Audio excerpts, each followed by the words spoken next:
ఉమ్మడి గోదావరి జిల్లాలో గోదావరి శబరి నది ఉధృతంగా ప్రవహిస్తున్నాయి. భద్రాచలం వద్ద 51 అడుగులకు చేరుకుంది.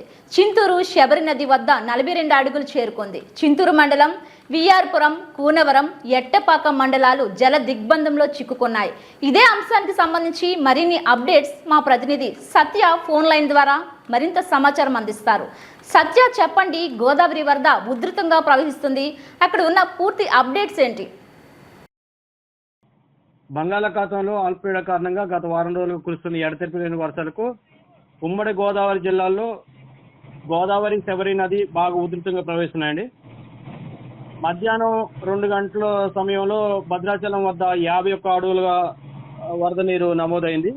చింతూరు శబరి నది వద్ద కూడా 42 అడుగులు చేరుకుంది. ఈ భారీ నీటి ప్రభావం వల్ల చింతూరు మండలంలోని విఆర్పురం, కోనవరం, ఎట్టపాక మండలాలు జల దిగ్బంధంలో చిక్కుకున్నాయి. 2 జాతీయ ప్రధాన రహదారులు నీటిలో మునిగిపోయాయి. అధికార యంత్రాంగం సహాయక చర్యలు నిమగ్నమయ్యారు. మనకి ఎగువనున్న పొల్లూరు, డొంకరాయి, సీలేరు డ్యాములు సైతం పూర్తిగా వరదతో నిండిపోయి ఉన్నాయి. దిగువకు నీరు వదిలే అవకాశం ఉందని అధికారులు తెలియజేశారు.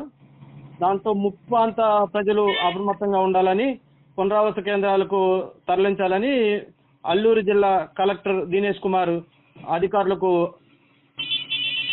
ఆదేశాలు జారీ చేశారు. ఏదైనా ప్రస్తుతం కొద్దిగా ఆందోళనకరంగా ఉంది. ఇది మన దగ్గర ఉన్న ప్రస్తుత సమాచారం. ఆదేశాలు జారీ చేశారు. ఏదైనా ప్రస్తుతం కొద్దిగా ఆందోళనకరంగా ఉంది. ఇది మన దగ్గర ఉన్న ప్రస్తుత సమాచారం. ఓకే.